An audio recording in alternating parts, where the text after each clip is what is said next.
All right, guys, today we're going to be doing a little short video, a how-to video, and hopefully I'm going to try to explain to you how to drift fish from the bank. For you guys who don't own a boat, when you get to the lake and the wind's really bad and stuff, and it'll beat your morale down and all, this will give you an opportunity to reach in that tackle box and get something that's going to help you. I've done it. We did it with a couple friends, and we caught 12-pound stripers and stuff.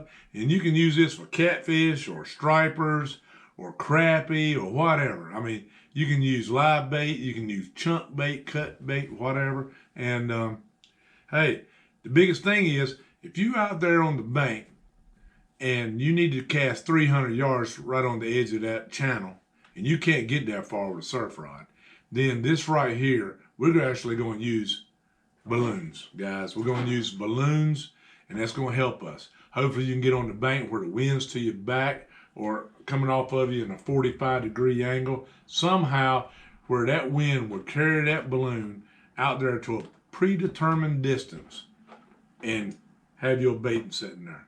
Every time that balloon is rocking on a wave or wind's beating it like that, it's actually giving your bait a little bit of extra movement, and it might entice them to take that bite, you know, where they just want to look at it, not really bite at it. But anyway, so a balloon this size right here, guys, can run the smallest minnow up to about, I'm gonna say, a 3 or 4 inch shad.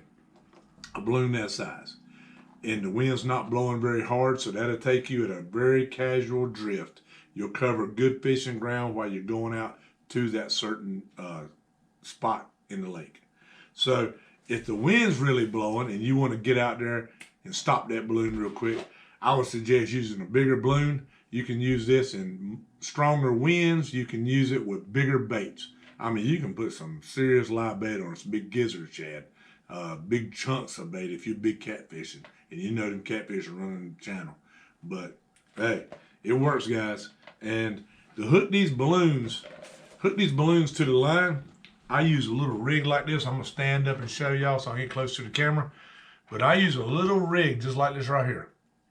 And it's just nothing but a piece of barrel lid off a 55-gallon drum that I cut a little triangle into, and I cut 2 little slots in it right there.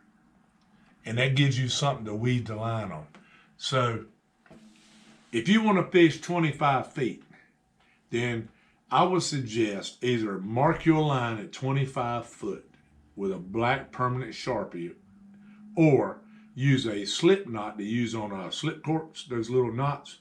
You can put that on the line. And what I would do is, me personally using bait casters, I cast it out. If I want to be 40 foot deep, I would reel it up to that mark, which is marked 40 feet because I measured it. And I would snap that on the fishing line. And then you just let the wind be your friend. So this right here is what it looked like when you got it on your line. And y'all can see. And I got the little snap swivel, and I got it on the balloon. I only run it through one tab of the balloon, guys.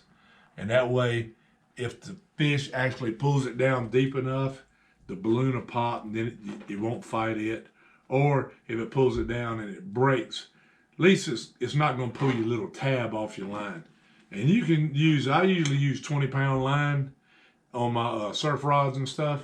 But if you can use bigger line, the plastic ain't going to hurt your line, guys. Not one bit. And you can slip and slide it. You can go up and down, just like this right here, and get to that certain depth. And you can run 3 or 4 rods out different depths. And you can use color balloons.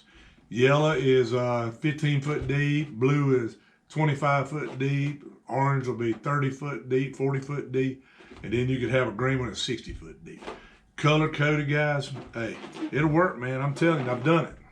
Now, I wouldn't tell you nothing that wouldn't help you. If you go at nighttime, use glow sticks. You can take this glow stick right here, put it in that balloon, blow it up, and at nighttime, that yellow balloon or whatever color balloon you got will actually glow. And I know this is a big glow stick, but you can buy them smaller or you can use large ones. the bigger it is, the more brighter it's going to be. And, you know, if you got it out there at 250, 300 yards and you really want to see your balloon, the bigger the balloon, the thinner the balloon is, the more light's going to transpire from the balloon to your eyes. And you'll be able to see that balloon from a long ways away. But, you know, I've used balloons this size. Guys, the wind was blowing really hard, tied them on, sent them out. We just free spooled them. We said that looks good. That's about where we need it to be. Flip the bell, flip the lever, and you start fishing. You just watch the rods, man. And wind is your friend. Every time she bounces, remember, it's giving that bait action. That cut bait's getting action, whatever. But I hope this helped somebody. Like I said, it's easy and simple, and I wouldn't tell you nothing wouldn't help you. You know what I'm saying? This is great for bank fishermen who can't get out there on those channels and stuff, and those drop-offs and those rock points and all that. This will get you out there to it, guys. Get out there and try it. Like I said, I hope this helped you. If you don't mind just sharing it to a family member or friend, help the channel out, hit that like button, and I appreciate every one of y'all watching the video. And believe it or not, I hope it helps you. If you would, just leave a comment, say hey, yay, or nay, or hey, I'm going to try it. So until next time, guys, later.